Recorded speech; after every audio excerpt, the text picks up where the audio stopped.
Boom. Fuck it, we're doing live. WNBC. All right, we're here today with Dan Benamor, screenwriter, right? Cheers. Host of Movies I Love That No One Talks About, which is a great podcast, which lives up to its name because you talk about a lot of fucking movies I love. Shit like I thought you were going to say no one talks about the podcast. It lives up to his name. That's our podcast. That's ours. Yeah, we can relate to if that were the case. But yeah, I mean, The Salton Sea, just all these great movies I love that are in my stacks of DVDs that I've cherished over the years, and no one gives a shit about anymore. So I appreciate you keeping the candle lit, the torch burning for those kind of flicks. And you have some pretty good guests on. As far as industry people, I mean, it's impressive. Awesome. I think it's because of the premise of the show. Because a lot of time I'll reach out to somebody who either wrote it, directed it, produced it, and I'm like, hey, I want to talk about this movie that usually it was a financial failure or is a good movie. And they're like, oh, I'm so happy to just talk to anyone about this. And then they'll come on and and it's I mean, like for example, we did Quarry, which I think anyone who's seen that show, I broke the rules of the podcast and I did a TV series. Quarry. And anyone who's seen the series Quarry, it's incredible. It's so fucking good. And it was so cool to talk to those guys. I got both creators on and we talked about the whole series. And I think they appreciated it. Like as much as I appreciated getting to talk to them, I think they appreciated that somebody cared enough to really want to do such a deep dive. And a show like that was on Cinemax, right? And Cinemax, I think the rebranding they did never quite caught on. People were still thinking they're like Red Shoe Diaries and shit. But yeah, I mean, they had Banshee is also great, and a lot of this. There's a lot of carryover in the creative teams between those two shows. So yeah, there's just so much fucking content now. It's a lot of stuff gets lost in the weeds. So you also are a screenwriter, right? I am. How's that going? I tell the tone of that. Are you like us, the screenwriters? Like, can we make this podcast thing work? I mean, I think I've been lucky. I equate it very much to being a criminal, and it's almost like every year that I get away with it, it feels like another year that I've somehow pulled off of a con. One bank heist a year. I mean, I was a development executive for a while, and then I've got a bunch of movies produced, and I have 17 features that have been produced that I either developed or wrote, which is pretty crazy. I had no idea. 17. Most of them are lower budget movies, but every once in a while I would catch one that was a little bit bigger. Like I did American Heist with Hayden Christensen and Adrian Brody. And that basically started because we had an existing script we weren't getting traction with. I said, let's start from scratch. Let's just do it. And this is literally what I said. I said, we're gonna copy the brother thing from Warrior, and we're gonna mix that with Rounders, with the relationship between the characters and Rounders, and we're gonna do the ending from Warrior, but we're gonna do it in a bank heist movie.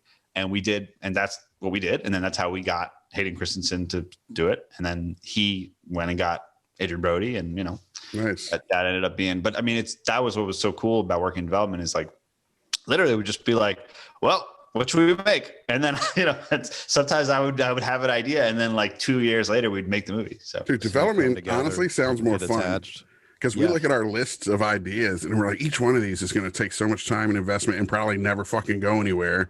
But in development, you're juggling all these cool projects and meeting with cool writers, and you're kind of steering the ship. I don't know, it sounds fun, man.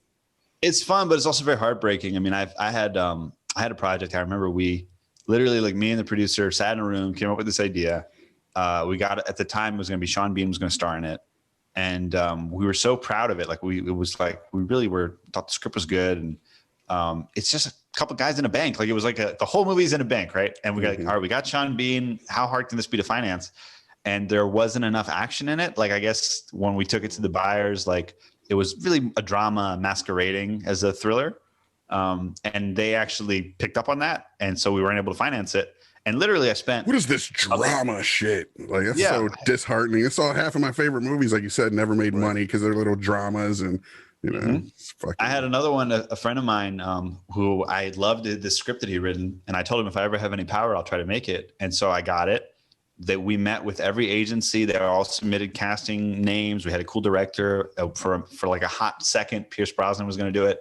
And it had this crazy dark ending. That's the reason I liked it. And then when we took it to the buyers, they actually read the script and they were like, this ending is fucked up. And so we ended up not making it. And it's just like you would put these things together, you know, get the actor, get the director, do all the rewrites, get everybody happy. And then you take it to like the line and it falls apart. And it's so devastating. It's more devastating, I think, than being a writer, because at least for me, I'm very mercenary about it. I'm like, here's the script. God bless. The creative part for me is writing the script. If you make it, that's awesome. But my creative satisfaction comes out of just generating the material. And after that, let's see what happens.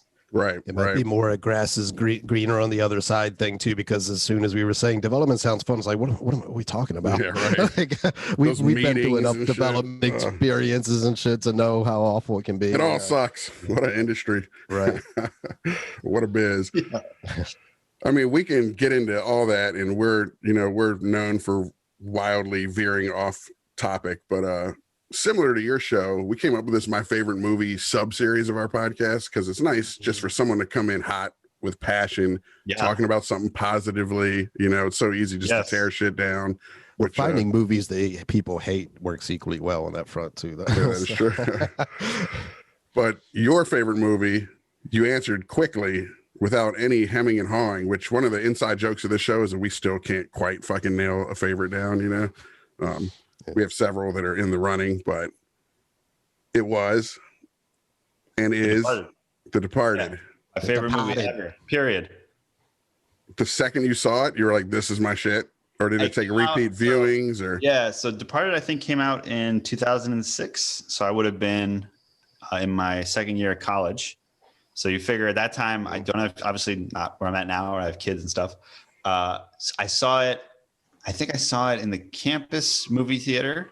And then it was one of those movies where I basically, any human that I could convince to go see this movie with, I would go see it with. So I saw it with casual acquaintances. I'd be like, hey, come see it with me. I saw it with my dad. I saw it, I think 6 times in the theater.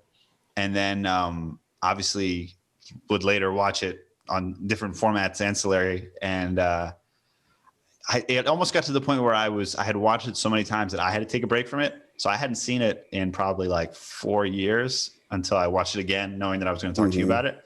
Cool. And it's just as great as it was then. Yes. And my whole thing with it is I actually, for like 2 seconds, considered doing it on my show, because I think that people consider The Departed like, oh, you know, it's kind of minor Scorsese. It was sort of a makeup Oscar.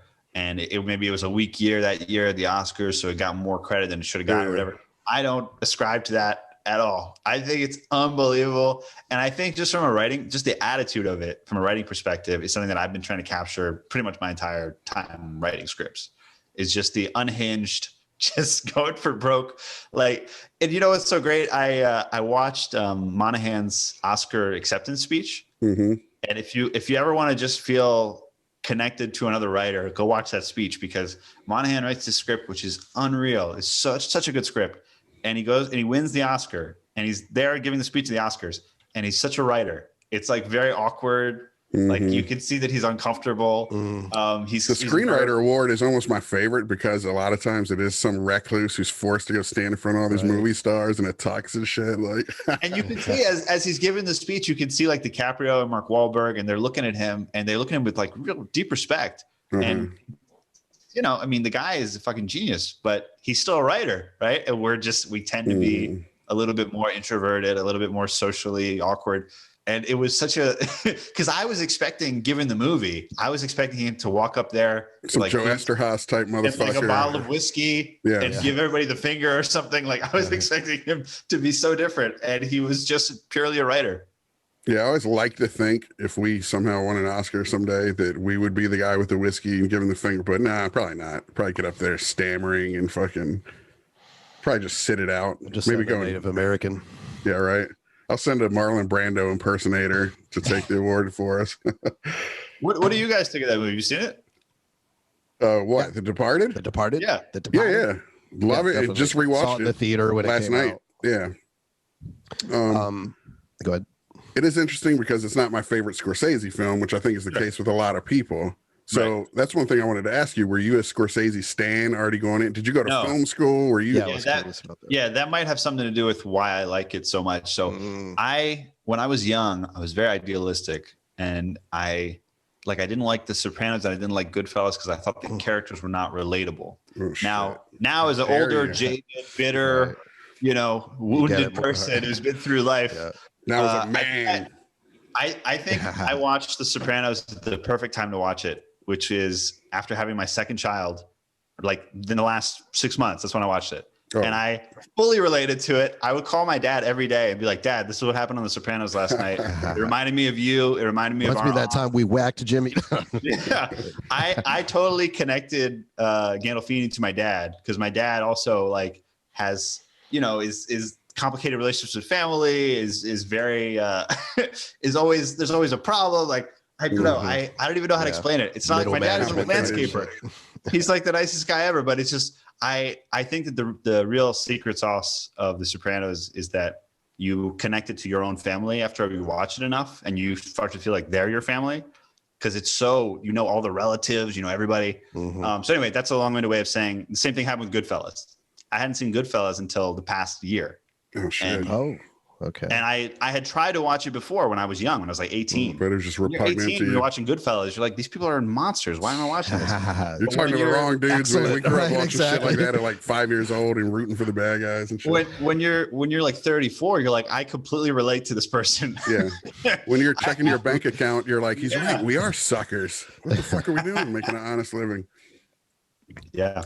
So I think I came to The Departed more in the way that some of the people you talked about did, that I already was enamored with earlier Scorsese stuff and everything, and it didn't seem to achieve that same level, even though it's still a great film, don't get me wrong, but it didn't kind of blow my hair back, and I didn't see it again till this, a couple of days ago to watch it in preparation for this, and I actually have a greater appreciation having rewatched it, which often happens. Sometimes in the theater, it really depends on the mood you're in. Like you said, you were in, the beginning of college, you were in that heady kind of, world at the time. And I mean, even just down to that afternoon, like whether you even want to sit through something as long as it is or what have you, by the end, you might just be kind of tuning out on some level. It's just the expectations of the trailer, because you're coming in with all the marketing having it worked on you. And their trailer, by the way, sucked. That trailer blows. That's one of the worst. I don't remember the trailer. I'm going to have to go back and I remember it vividly, because I had intentionally avoided watching the trailer, saw the movie, and then went back and watched the trailer. And they cut the trailer in such a way that made it look completely generic. Like, there's a part in the movie where Baldwin says, this is an elite unit, and he says it half as a joke. Like, you in the context of the scene, it's sort of like almost like a put on. But in the trailer, they try to play it like he's genuinely saying, this is an elite unit, like NCIS or something. Like, I just thought the way they cut that trailer just did not connect to me to what the movie was. It is funny when the marketing department. Have you ever seen the trailers for Happiness?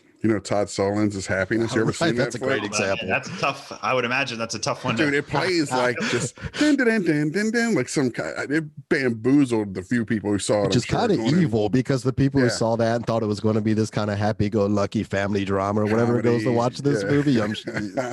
Which I love the subversion of that. But totally. Where are you guys from originally? Where'd you grow up? We're from DC area originally, but then became military brats when the stepdad came in the picture. So since I was about 8, we moved to the Philippines for a few years, and we're bouncing around ever since. But we did spend a few years living in Boston. So that's one of the reasons couple stints for me.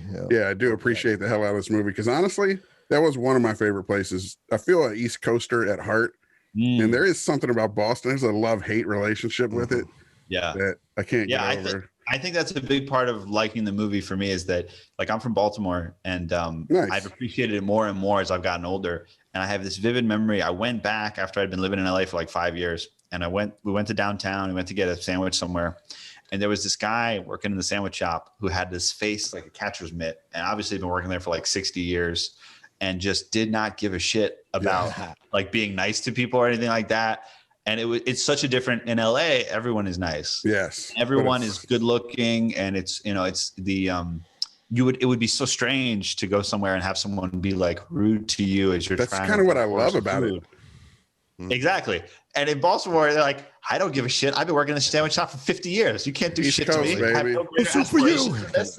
I'm not trying to like go direct a movie after this. This is it. This is the end. I'm working in the sandwich shop. Right. And, it's purgatorial, man. And we've lived in the South and everything, and that whole Southern hospitality thing. It's like, that's all bullshit too. It's like, obviously hospitable to a certain class and ethnicity of people often and shit. You know what I'm saying? So we grew up in Oxon Hill, if you know what Oxon Hill was like in the late 80s and early 90s and shit. There were some bad areas. I remember at one point when DC was murder capital of the world in like 95, reading this Rolling Stone article about how our old neighborhood had the highest teenage death rate in the country.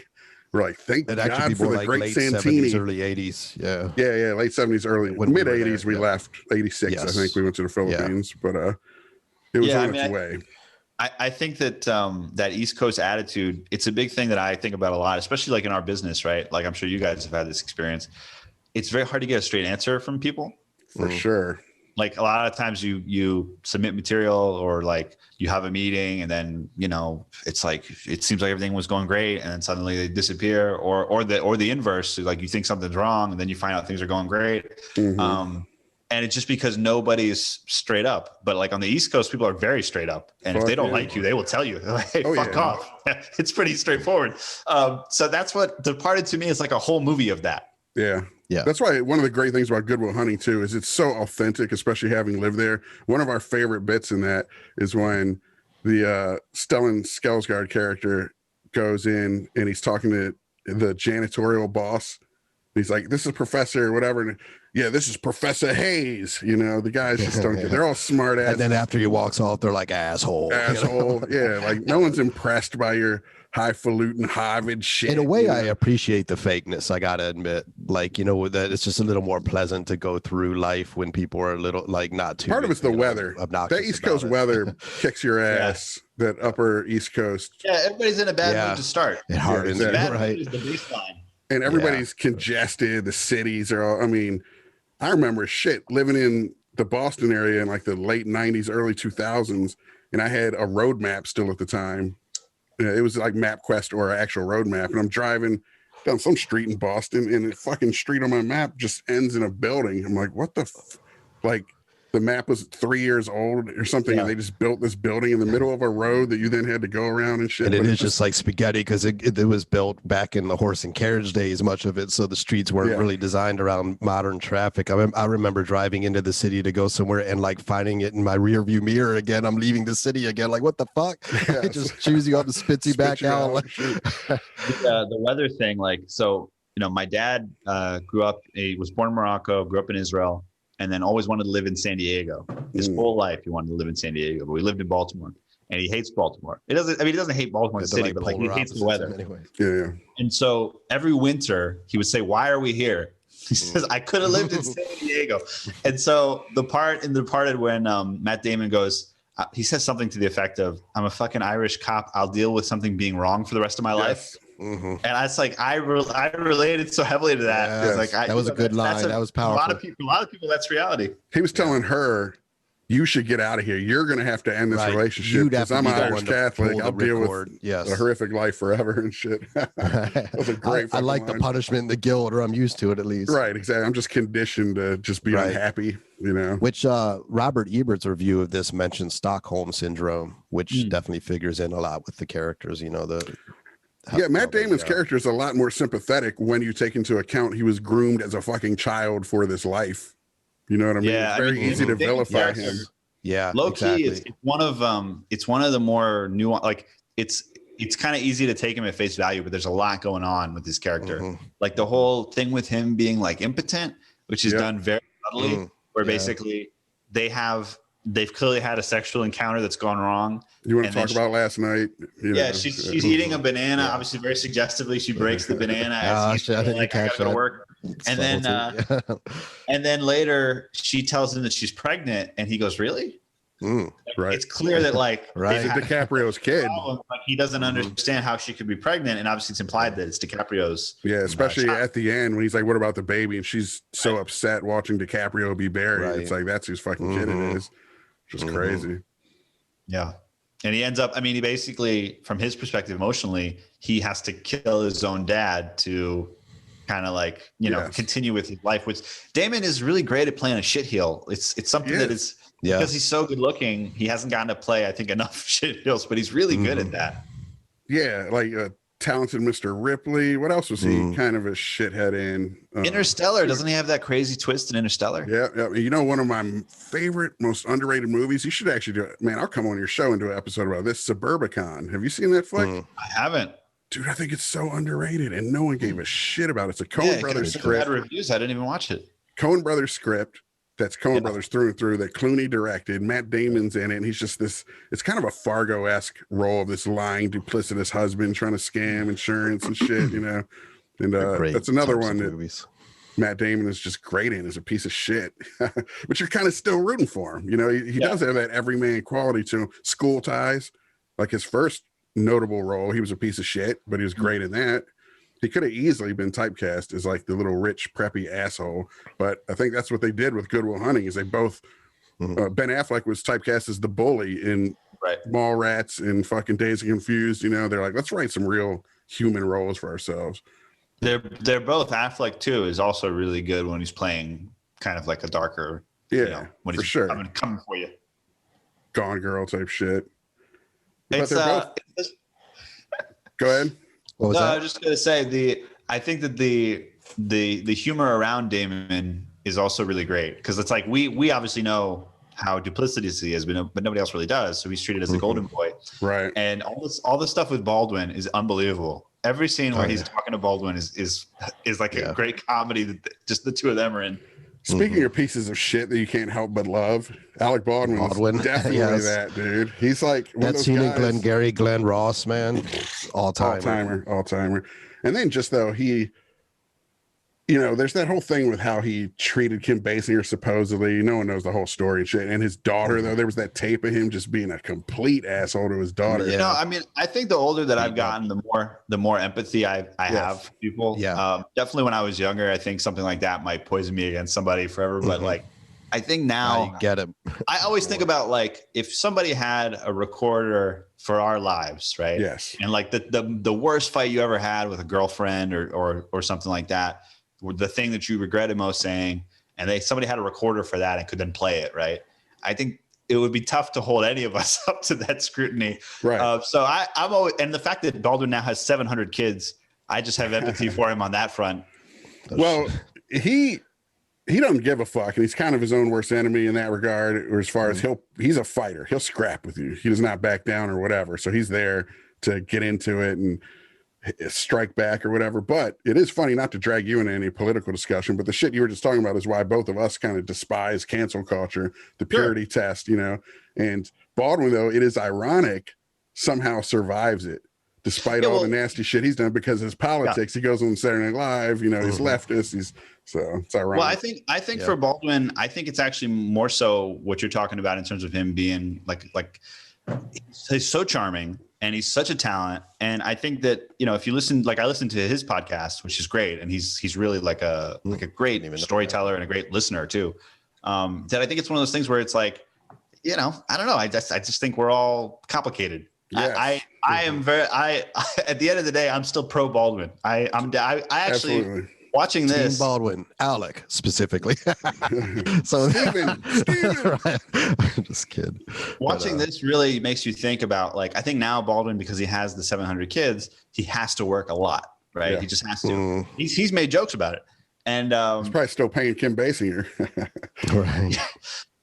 And it's like you watch this movie and you're like, man, Baldwin is a movie star. Like, there's really no, like, if in a different world where Baldwin, I think, maybe could be a little bit more choosy. Like, there's, could have been a little more leading manish or something.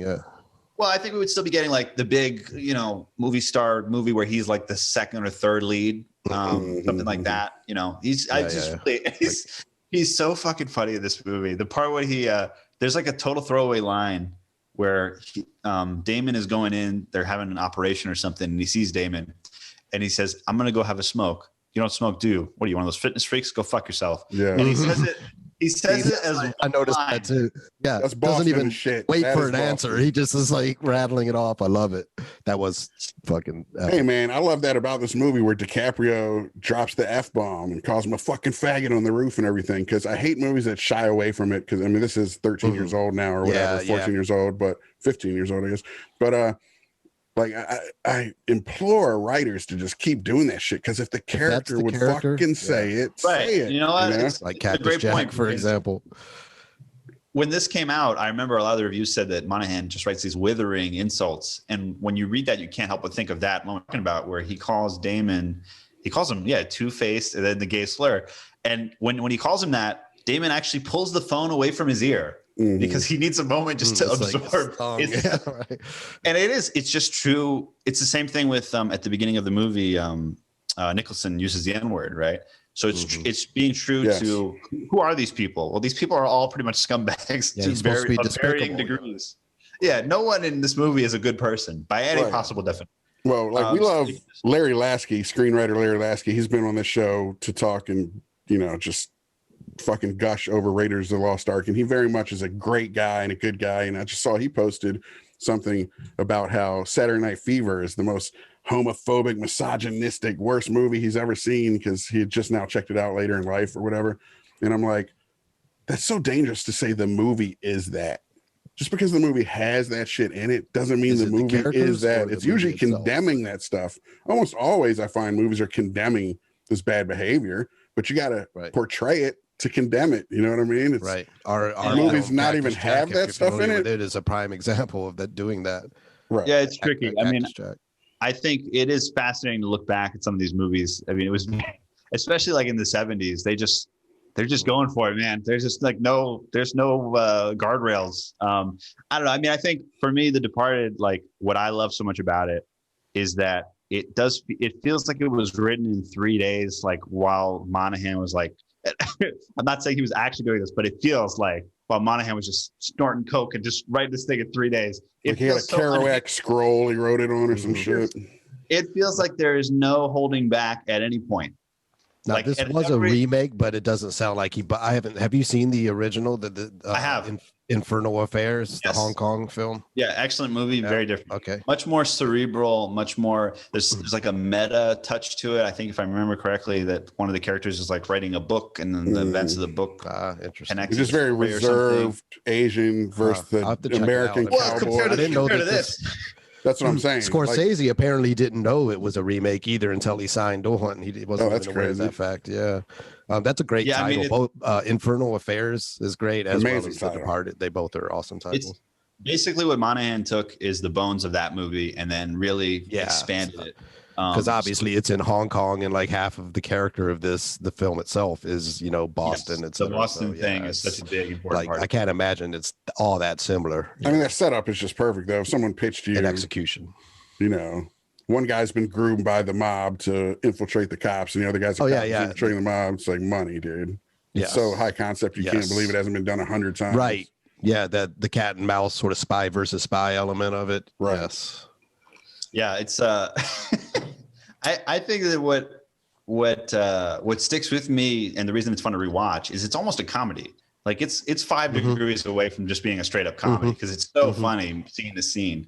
As The Sopranos is like that's that East Coast shit talking though. That's what it is. Yeah. It's busting each other's balls, the dozens essentially. Yeah, I mean it's like all 3 of us really like Bill Burr, right? And I love Bill Burr. He's the man. That's the appeal of Bill Burr. And what's amazing, this is how good of a comedian Bill Burr is.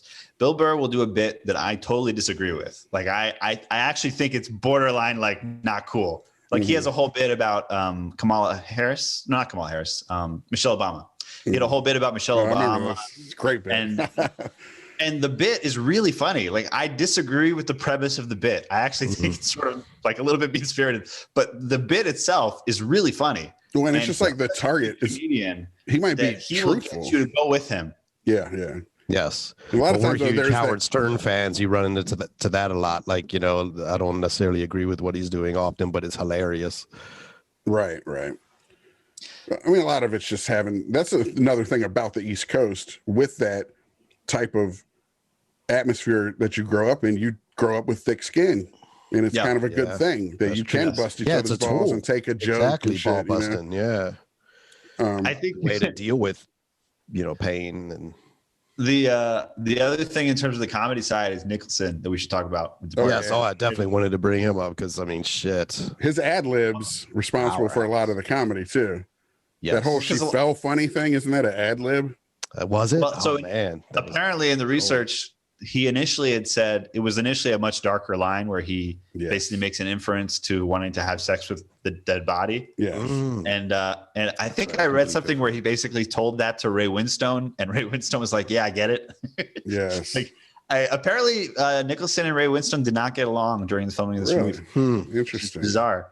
But yeah, I mean, one of the schools of thought, like alphas going at each other. Yeah, probably. Yeah, like Winstone used to be a heavyweight boxer, so this guy I definitely don't want to fuck with. You do not want to fuck with Ray Winstone. Yeah. Oh man. One of the critical schools of thought about The Departed is that Nicholson is like off the rails, and like it's almost like not good that he's off the rails, that it makes it hard to take the movie seriously or whatever. I think it's the complete opposite. I think if you had somebody playing it totally straight in that part, it makes the movie too serious and then becomes self-serious, and then it's not fun, and then you don't watch it 60 times. You know what? It's actually a character thing too that works really well for me, because once you find out he's an FBI informant, he's a guy who has impunity. So he does whatever the fuck he wants, says whatever he wants to anybody at any time, because he knows nobody can touch him. That's why his character top. Yeah, he was inspired somewhat by Whitey Bulger, who had the same arrangement with the FBI, and I think the same was true with him. That he felt impervious and immune to the reach of the law because he had this this power and this relationship with the It's about corruption.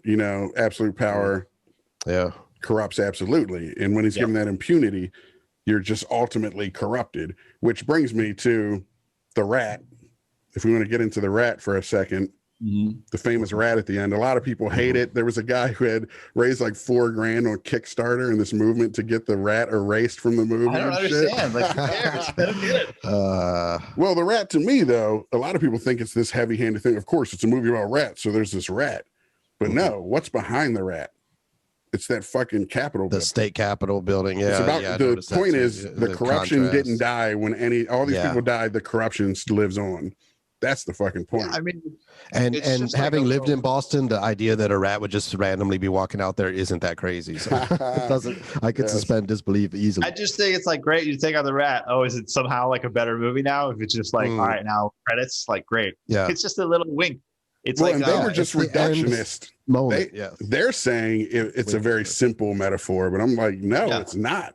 If you think a little harder, it's a more powerful metaphor. You know what I'm saying? I think the lesson from it, though, from like a filmmaker perspective, is that like every choice we make is really like powerful, more so than maybe in other mediums. So like, for example, when they had the Watchmen comic book, there's a little visual joke when they have the sex scene on the spaceship, the little cloud ship or whatever. There's a little visual joke after where like this kind of blast of the engine is supposed to equate to the guy ejaculating. And when fireworks what was that? The movie version, it's like a 5-minute scene. So there's slow motion. There's they don't quite get the joke. Push the joke so far that it suddenly stops being funny. They do. They overdid it. You're saying? I see. Yeah. So it's like it is remarkable how the audience. That's a big thing. I mean, I always tell this to like newer writers. Like, you don't have to underline anything. Like they're gonna get it. Do less than you think, because every choice, especially when you actually go make the thing, is so much louder than you think it's gonna be. You think that like, man, the reason we do that though is because we've all had execs read our shit and completely miss things. That's the problem. In a movie, it'll come across, but in a script, it is harder. So when something is on actors and go ahead. When it's overwritten and then you watch it.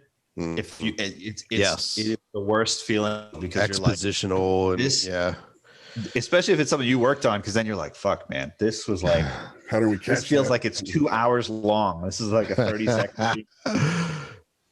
That's funny. I love the stories about the what if casting in these types of, in films in general, but like in this, Pacino was originally approached to play Costello, and as great as he is, I'm so glad it didn't happen, because Nicholson was so perfect for it. It's the right and Nicholson is just something else. Dude, Nicholson's an all-timer, and he's gone. He's effectively retired. So it's like every Jack Nicholson performance we can get. Major Nicholson part, right? Exactly. I think so. Yeah. No. Pretty sure. What was that? I missed the. That it's his last major role. Oh, was it? Oh, okay. I think yeah, there's a story I mentioned before about, Louis C.K. He had this show, Horace and Pete, he was casting for, and he wanted Jack Nicholson to play a part in it. And he finally was able to get Jack on the phone. And Jack's like, look, I go outside and I read a novel under a tree every day. I'm not going to be in your fucking movie or your TV show. He's like checked out. The Gene Hackman, man, all these great Gene Hackman's like, I don't work at night anymore. Fucking right. I think it's also, I would argue, the last Wahlberg part where we still were connected to Wahlberg's past as like an actual delinquent. Yeah. Like I think now Wahlberg Chested. The tail end of the Marky Mark days. What was the thing he just did? Spencer for Hire? Spencer Confidential movie? Yeah, some shit like that. If you watch it, I still enjoyed it, but it's much more cuddly. There's like a running joke with like, I think since he had kids, I feel like he's one of those guys that once he had kids, a lot to soften up. And, This is a natural thing, right? I mean, it's not a bad thing that's happened, but it's when you go back to a movie like this, you cannot watch this movie without, like, Wahlberg knows these people in real life. Yes, for sure. The person that he's playing in this movie could have been him if his life went 5 degrees the other way. I remember when this came out and he won the Best Supporting Actor Oscar, right? I was like, oh, did he? I didn't know that. He's at least nominated. I feel like he won though. Okay. Huh. And I was kind of like, I don't know, man. I don't feel like it was there either. It was weird. It's a good role. It just didn't feel that meaty to me. Yeah. It's mostly busting balls and then punching a guy once in a while. And then at the end, he comes in and kills the dude, but it's like, he played and like we've seen The Happening, right? Like I gotta say, I don't think he's a great actor, but this was the closest to, I think, to, like you said, what he could have been himself. So therefore he was just kind of playing someone he knew in a way, like his circle. Like I've heard Howard Stern talk about his past days. That's true. Boogie Nights, he was great in that. But again, like that role, I don't know. I just don't. I don't feel like there's. The question is how many great dramatic roles has he taken on, though? If you watch him in The Fighter, I think he's very underrated because good point. That's a movie where, Bale gets to do all the fun stuff. Yeah, Bale is he's the straight man. Bale is like flipping a neon sign that whole movie. And I'm not saying he's bad. I just don't know that he's a great actor or anything. You know what I'm saying? Yeah, I mean, I every moment that he's in this movie is a delight for me. I'll agree with that. Comic exactly. relief, I loved his character in this. Yeah, he was. It was purely just like I want to look back. Yeah. Do you remember what other films this was up against for the Oscar? Because a lot of people did feel like it was a Scorsese consolation prize. I'm going to look that up. Let's see. What was this? 2007 Oscars, I think, because the movie came out in 2016. I'm also curious who he was up against as a supporting actor. While you look at that up, the other what if casting thing was Brad Pitt was originally going to be Sullivan, and he thought he was too old for it, and he Matt backed Damon out. all day. Agreed. Yes, it just wouldn't be right. I mean, maybe because we've already experienced it the way we have, but just no way. Damon has the humor of it. Brad Pitt is can be very funny too, but I think that Damon has just the right tonality in the humor of the movie. Yes, and he fits the world better. Just having grown up in Boston and stuff, he just seems more authentic to me than Brad Pitt. When it becomes. Wahlberg lost. He lost to Alan Arkin for Little Miss Sunshine. All right, he lost. All right, yeah, I'm seeing that now. That was a Jackie Earle Haley loaded category. Eddie Murphy for Dreamgirls, Jimon Hunsu for Blood Diamond, Jackie Earle Haley for Little Children, Alan Arkin, Little Miss Sunshine. I got to give that shit to Jackie Earle Haley. I was just going to say, I think so. Yeah. That's just me. That was fucking impressive. Fucking amazing. I did Brave. And then The Departed beat out Babel, Letters from Iwo Jima, Little Miss Sunshine, and The Queen for Best Picture. Sounds about right, I guess, as far as Babel. I didn't catch that. I might have. That's a tough one, but that's a tough one. I do love Babel.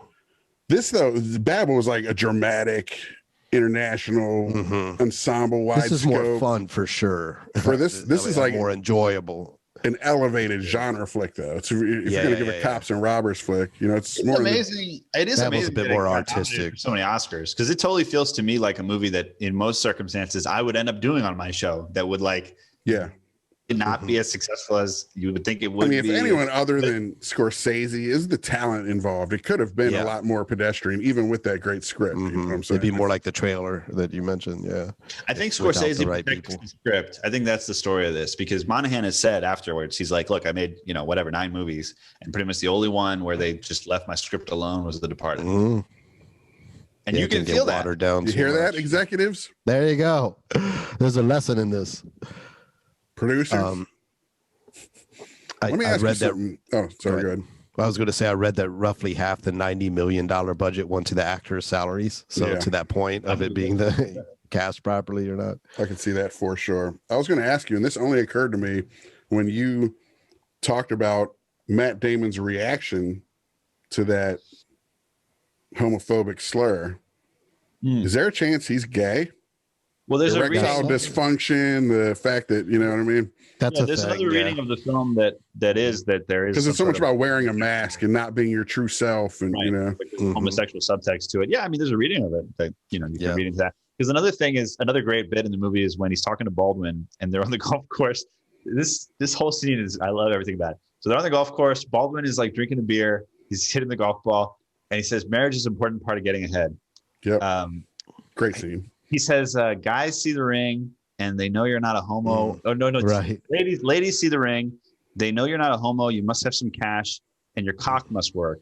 And then Damon goes, "Yeah, it's working overtime." And we know that it's not. Yes. And then Baldwin replies, "I'm glad to hear that." Man, I wonder. The more I think about it, I like that reading personally.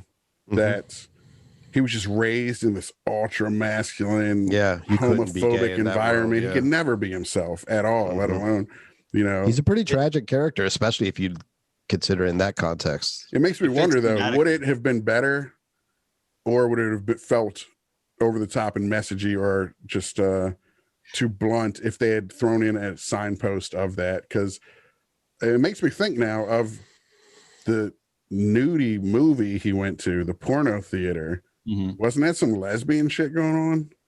It's almost again like he made sure to not pick a scene that had a dude in it because he didn't want to appear gay or something. You know what I mean? There might be another little signpost in there. I don't know. It's I mean, it is. I think that's part of the deceptive greatness of the movie is that the movie is so loud and noisy on the surface that it's very easy to process it on the surface. But I think there's a lot of shit going on between the margins that you can pick up on. Like in Monahan's script, I remember reading it, and there's a part early in the movie when Damon graduates from the police academy. He gets in the car with Nicholson and Winstone. They give him a box, and there's something in it, and we don't see what it is. Yeah. And Nicholson says, "You've earned it." And in the script, I remember Monahan wrote in the script, "We don't see what it is. It could be an eyeball, a diamond. It could be anything. We don't see what it is." That's it. That's all he wrote. That's and it's like, what a flex by Monahan. Monahan's like, yeah. You're not going to show this, and I'm not going to explain the Pulp Fiction briefcase. Yeah, just keeps it a mystery. So they never revealed in the movie. I couldn't remember that detail. Yeah. And it's great. It's not a MacGuffin because the plot doesn't depend on it. It's purely just that characters have private, not as prominent lives, and we don't get to see everything, which speaks again to that homosexuality thing. We don't get to be privy to everything. That really bugs me, though, not knowing the answer. I hate that. It's like the joke in the Breakfast Club, not knowing the punchline. Which there is no punchline, too. That's the punchline. That actually helped me. You're pissed. Yes, it turned out that, right. That it was Monahan, I think I read, because they were going to talk about a sequel, and I think he had talked about doing it as both prequel and sequel. And it's almost like, again, because we talked about Sopranos, they're doing the prequel, and it's with the Many Saints of Newark. Yeah, but it's with Gandolfini's son. I'm gonna forget the name. The Many Saints of Newark is with, who are the guys? It's it's like the older generation that we hear talk Uncle about. Junior. Yeah, it's Uncle Junior, but then it's also it's Christopher Maloney's character. Oh, his dad. Yeah. Dad of Christopher Imperioli. Yeah. I'm gonna look it up because it's gonna drive me crazy. Maltasantes. Yeah, Moltisanti, yes, and he was killed by a guy that Christopher later got, but they weren't quite. It was ambiguous whether it was really the right guy or not. Yeah, it's Dickie Moltisanti. Nice. And then That'll be Junior, fun. and then Johnny Boy. Yeah, nice. So that's what Looking forward to. That's coming soon too. That should be in the next Yo, Sopranos ending. Where you at on it? The final scene. Because this movie. Yes. So like I said, I just watched this for the first time a month ago after my son was born. I'm envious that you. I know. Anytime someone sees it for the first time, I'm like, fire. Yes. So basically every night between 2 and 5 a.m., I'm with my newborn son. We're downstairs and we're watching The Sopranos. We make it through 6 seasons of The Sopranos, get to the end. There's that thing where it just cuts to black.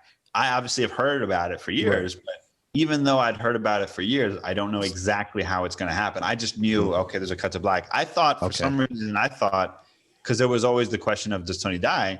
So I just had assumed in my mind, maybe it's a shot of Gandolfini in a hospital bed after he's been shot or something like that. But they just don't resolve it. Yeah. I started reading. I became obsessed with it. Read a bunch of interviews, listened to podcasts, thought about it. And what I came to realize about it, and this is what, if you listen to David Chase talk about it, he's very clearly saying this. What it's about is what our lives actually entail? What's important in our lives when we die? What do you think about? What did you do?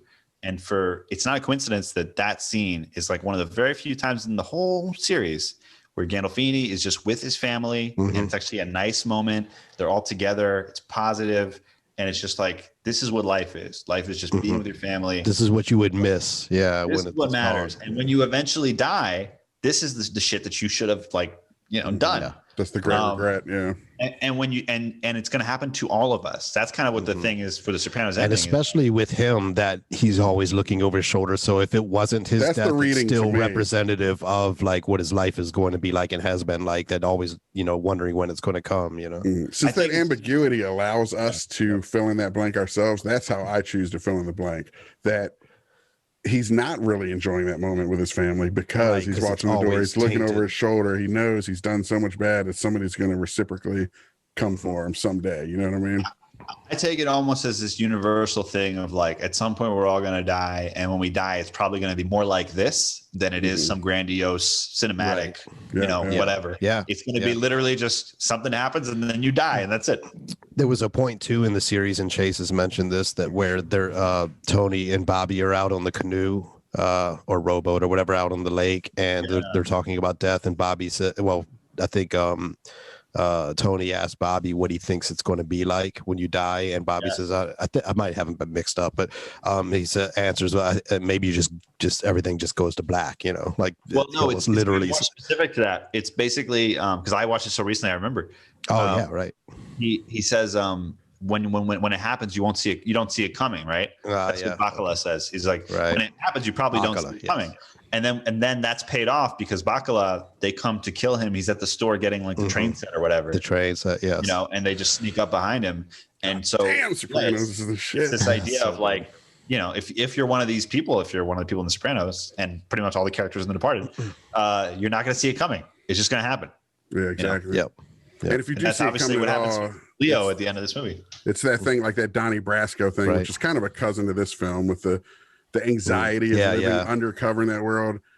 We should maybe talk about and at least give props to Leo for a minute because I was just going to a lot of people historically, especially this is an older film, he always had that pretty boy Titanic stink on him to a lot of dudes, and this is effectively a movie made for men oftentimes, and when he came around with this Scorsese renaissance, essentially, I remember when he came up as Amsterdam, and a lot of people in gangs in New York were like, get the fuck out of here. Leo, come on. But, I've always been a fan all the way back to What's Eating Gilbert Grape. Total Eclipse, where he played Arthur Rambo, these earlier movies of his, always a great actor. But he really grew into a man with these Scorsese films. And this, to me, is maybe his best just masculine role. You know what I mean? Well, The Revenant maybe since then, but The Revenant. Still trying to figure out what Tom Hardy was saying in that movie. He stole Tom Berenger's accent. It was that Baltimore accent that he was going for. I think that that ties into my other big thing with this movie, which is I'm obsessed with this idea of coming up with a moment that's replicable where every time, and that's the fun of seeing the movie 6 times in the theater, every time it happens, people gasp. And in this movie, there's 2 moments. You're watching the audience's reason is by your 6th viewing or whatever. Yeah, as much as Martin Sheen coming off the building. Yes. And then Leo getting just murked in the head. And right at the end, when you every single person in the audience is like, oh, well, I know what's going to happen at the end of this movie. Yeah. And that's not what happens. They're still rooting for him at that point, you know? You're totally rooting for him. Yeah. I remember, in my first, when I went back to watch it just a couple of days ago, I couldn't remember the ending exactly. I remembered someone getting shot in the elevator. It was either Damon or, DiCaprio. And I remember, Wahlberg at the end with the shit on his shoes, to leave no trace. There's another great someone thing in an apartment. What's that? Right before the end, Damon gets out of the elevator. The dog. There's two great little, very subtle touches. So the dog, first of all, doesn't even want to let Damon pet him. That's it's just ostracized by all society. Well, that lady kind of pulls the dog away too. That lady was repelled for some reason. Yes, exactly. Then he goes inside of the apartment and he drops what he's gotten from the grocery or whatever, and you notice that it's a croissant, and that's pays off. Earlier, Vera Farmiga said, "I bought you a French donut." I'll go you one better. It's not only a croissant, it's 2 cartons of milk, which is what Jack Nicholson set him up with as a kid in the store, dude. It's all his emotional baggage. I've seen this movie 100 times. It's his whole life, spills on the floor. Yes. Wow. Man, respect. That's wild. Yeah, I just noticed it this last time. Same with the homosexual reading. Never occurred to me, even until you talked about his reaction to that. And I'm like, whoa, it's all there, dude. If you want to go down that road, but yeah, I saw those 2 cartons of milk. I was like, oh shit, that's crazy. And like you said, the croissants, it's his life flashing before his eyes, essentially, That beginning part too it so sets up the tone of the movie, because Nicholson goes to this like 5 and dime to get like $42 of protection money or something. It's so low grade. And then it's like the brutality of Monahan's writing. He tells the girl who's working there, did you get your period yet, Carmen? And then he says, after he pays, he gives her the change and he says, go buy yourself some makeup. And it's so brutal. It's so it's brutal in a way. I think a lot of movies try to be edgy. And when you try to do it in a way that feels artificial, it's not really actually edgy. This movie is actually edgy. Like there are many moments in this that are like boldly kind of like, woof, man, this is rough. And that's just like the first example of it. But the whole movie is like that. People just talk to each other in the most brutal ways throughout this entire movie. Yeah, and again, it's maybe slightly hyperbolic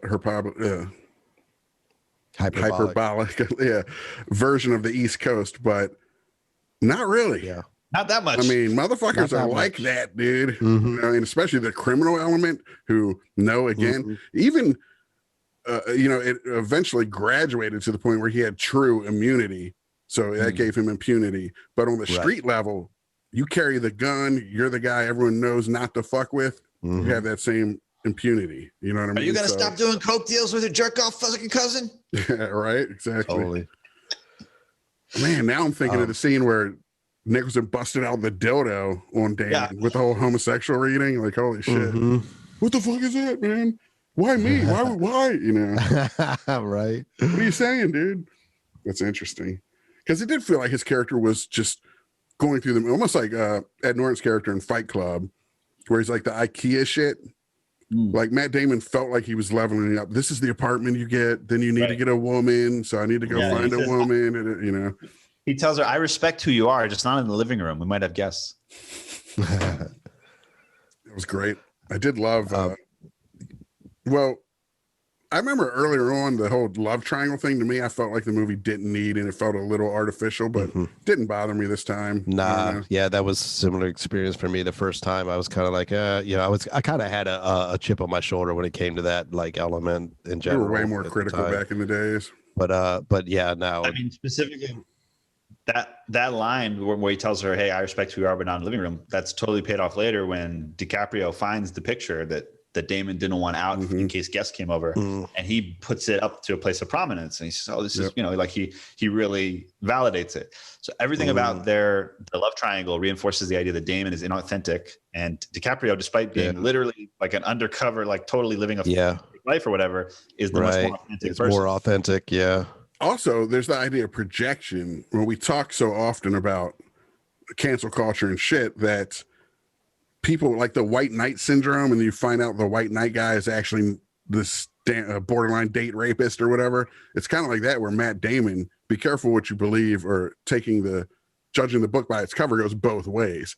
You know what I'm saying? If a guy appears to be virtuous because he's the perfect fucking cop who's on the way up, and he seems, impeccable in every way, the golden child, that there's probably some nasty shit underneath the surface. And the same conversely for the guy, don't judge the young thug who, for all you know, he's the hero cop, And what's interesting about that is that in the movie, Martin Sheen basically creates his own death because he tells him, follow Costello and you'll find his rat, which is how he figures out that Martin Sheen is working with DiCaprio. Right. And then conversely, DiCaprio, he is the only one that Costello trusts. So at the end, he calls Damon and says, I'm the only one who trusts you. Can you believe that, you rat fuck? Yeah. Which is great. So you thought you were his son and all that. No, I was his son, bitch. And he plays him. That's the other thing that I just never really, I think I just took it for granted that magically they had this recording.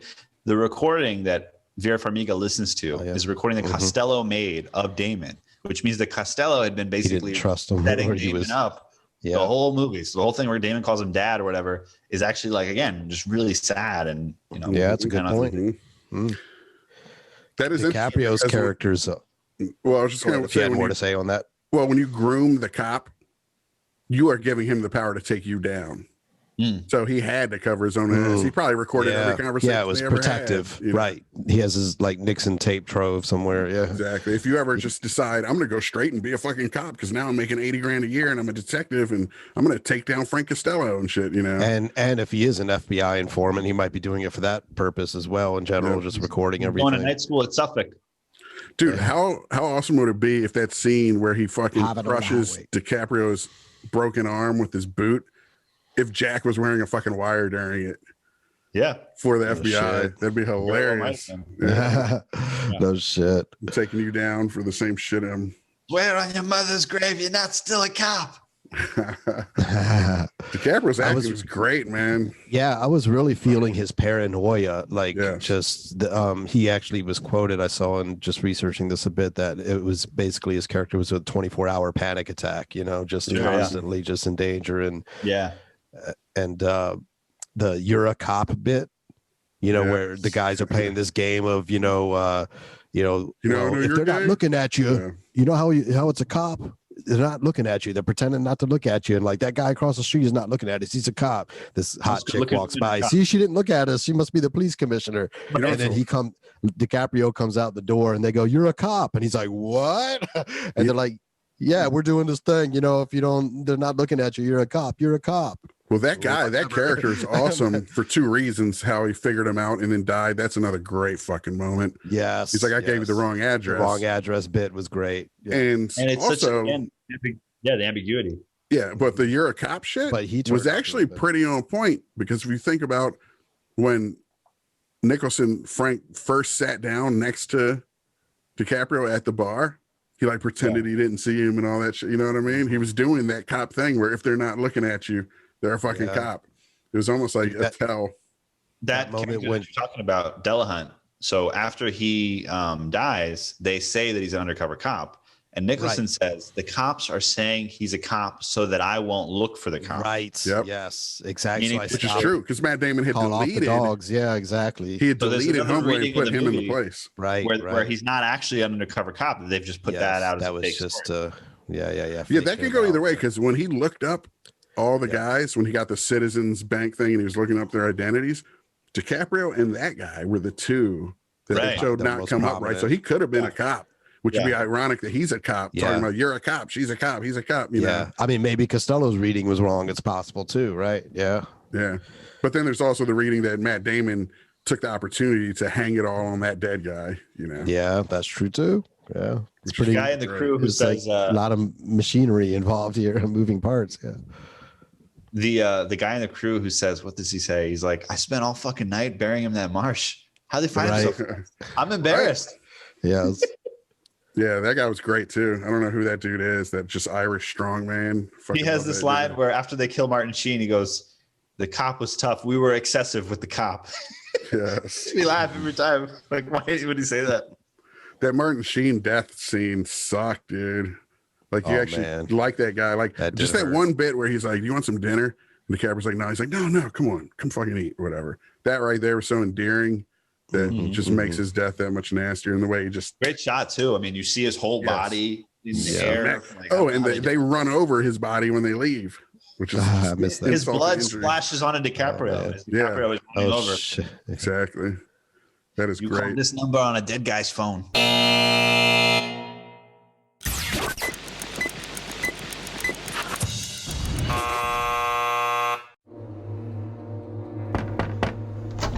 You're alone, right?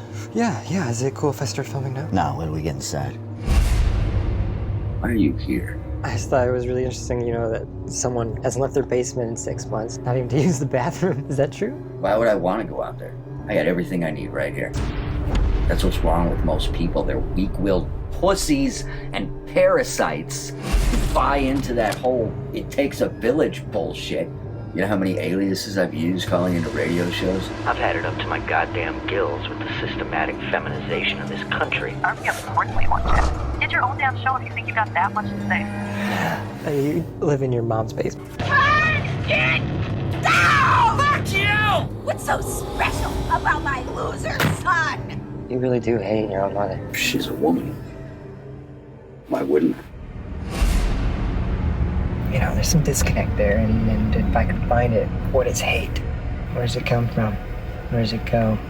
You want to know what gender you are? Reach down the front of your fucking pants and shoot fucking kite. Black Lives Matter. Do you call horses slaves? Liberal fucktard. Enough with the parades and the rainbow flags. Dude, this guy's... it's like pure hate, man. Want to see something really fucking cool?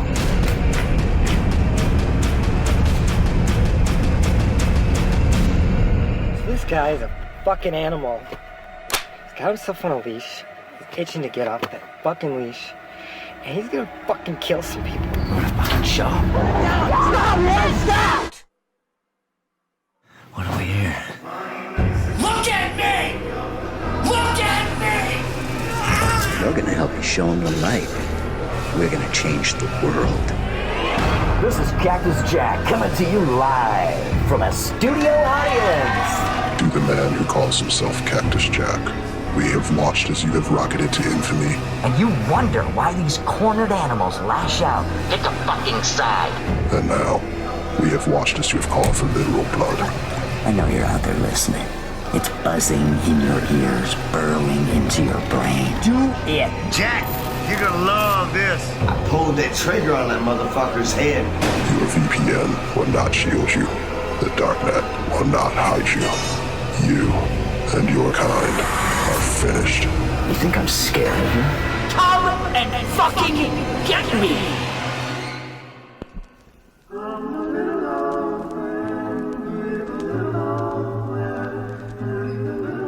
Might I be your neighbor? Neighbor?